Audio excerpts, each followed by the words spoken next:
Всем привет! Сегодня я готовлю мясо. 5 беспроигрышных вариантов, которые подойдут на любой праздник.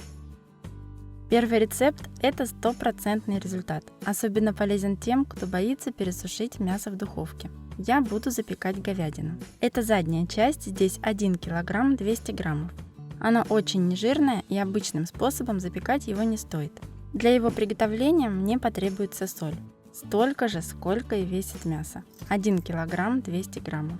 Я беру самую обычную каменную соль грубого помола по 11 рублей за килограмм. Теперь взбиваю миксером в пену 3 крупных белка, по одному на каждые 400 граммов соли. Иногда вместо белка использую воду, но для нежирного мяса лучше взять белок. Теперь нужно раскрошить и добавить в соль 3 лавровых листочка. Отправляю сюда белки и перемешиваю. Получается вот такая масса, способная держать форму.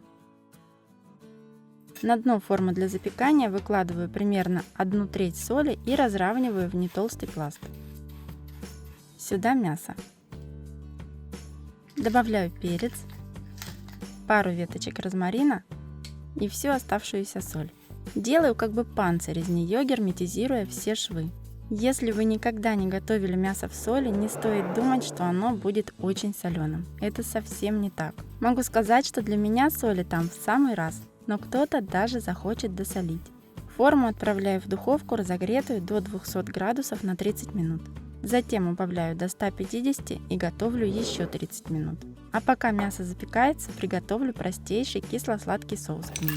Для этого к 300 граммам клюквы добавляю столовую ложку меда и ставлю на огонь. Постоянно перемешиваю, слегка придавливая ягоды.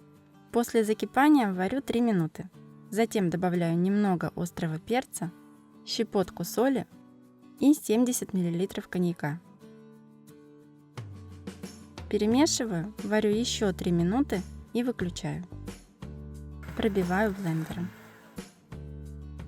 Соус готов. Достаю мясо из духовки. Солевой каркас стал очень твердым. Оставляю так постоять еще минут 30. Соль можно разбить кухонным молотком или ножом, а можно с помощью лопатки или ножа вот так разделить. Это несложно. Верх сам отходит от нижней части. Мясо получается очень сочным, ароматным, в меру соленым. Таким способом можно приготовить любое мясо, птицу и даже рыбу. Остывшее мясо можно подавать и в качестве закуски. Кстати, довольно необычной и интересной подача будет на солевом каркасе. Попробуйте. А если нужно всего 2-3 порции мяса, то говядину можно приготовить другим способом. Проще и быстрее. Пожарить стейки. Вместе с подготовкой дел тут на 10 минут. Здесь нужна говядина пожирнее. Промытые куски хорошо обсушиваю. Обжариваю на хорошо разогретой сковороде в масле по 1,5 минуты с каждой стороны. Огонь при этом максимальный. Добавляю соль, перец, в сковороду кусочек сливочного масла и 2 зубчика чеснока, разрезанных на половинки. Убавляю огонь на минимум и доготавливаю еще 2 минуты, периодически поливая маслом. Затем плиту выключаю и даю мясу отдохнуть минут 10. Лучше накрыть на это время фольгой. Это быстро, вкусно и максимально просто.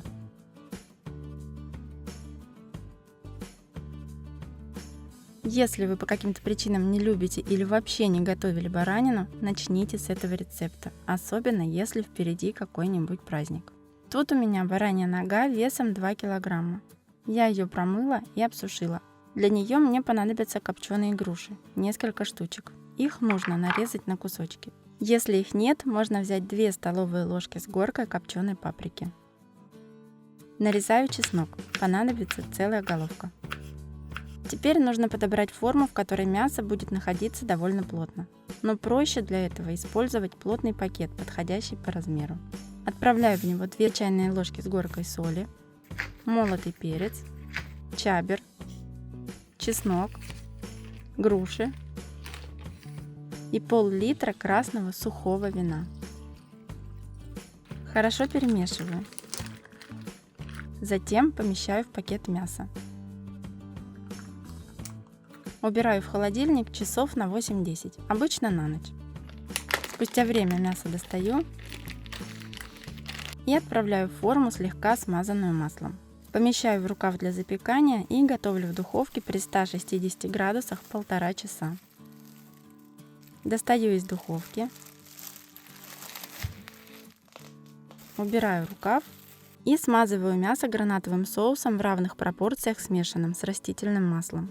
Запекаю с конвекцией еще полчаса при 160 градусах. Конечно, для приготовления таких больших кусков мяса удобнее пользоваться кулинарным термометром, если вы хотите всегда быть уверены в том, что мясо будет сочным и правильно приготовленным. Баранину, как и многое другое мясо, я люблю подавать с овощами, запеченными или жареными. Мясо очень сочное, ароматное, хорошо промаринованное, очень вкусное. Попробуйте приготовить баранину по этому рецепту. Следующий рецепт как-то был на моем канале, но этот вариант самый любимый среди наших гостей и очень праздничный. Здесь у меня свиная корейка весом 1 кг 700 граммов. Ее нужно замариновать, и для маринада к 3 литрам воды я добавляю 3 столовые ложки соли, несколько лавровых листочков, чайную ложку кориандра и довожу до кипения. Затем маринад охлаждаю и после этого помещаю туда мясо. Мариноваться оставляю часов на 12.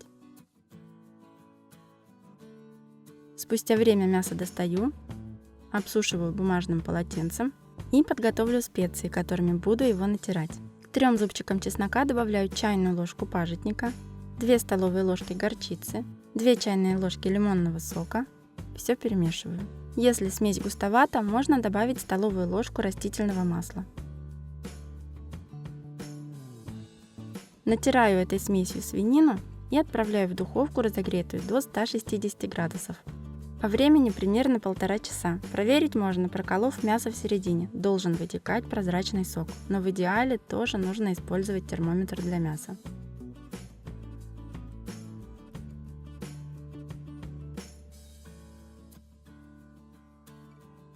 Вот такое сочное оно внутри. Пажитник отлично подходит к любому мясу, добавляет и вкус, и аромат. Если вы еще не открыли для себя эту специю, обязательно попробуйте, понравится точно. И еще одно блюдо из свинины, готовится оно порционно. Корейку без костей я нарезала на куски толщиной около сантиметра и теперь отбиваю их. Солю, добавляю перец и сушеный чеснок. На 4 штуки беру один небольшой маринованный огурчик. Нарезаю вот такими четвертинками. Выкладываю их на куски свинины и сворачиваю в рулетики.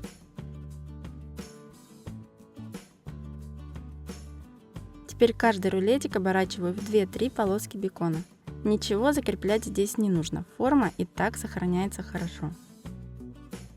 Сразу приготовлю и соус. Для него мелко нарезаю 2 стебля сельдерея.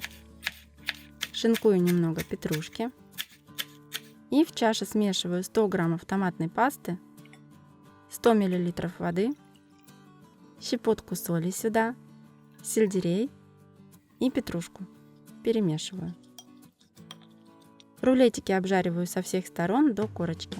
Затем выливаю соус и тушу под крышкой 30 минут. Получаются они очень ароматные, нежные, мягкие и вкусные. От них точно ничего не останется на вашем праздничном столе. Очень советую приготовить, попробуйте, обязательно понравится. На сегодня это все.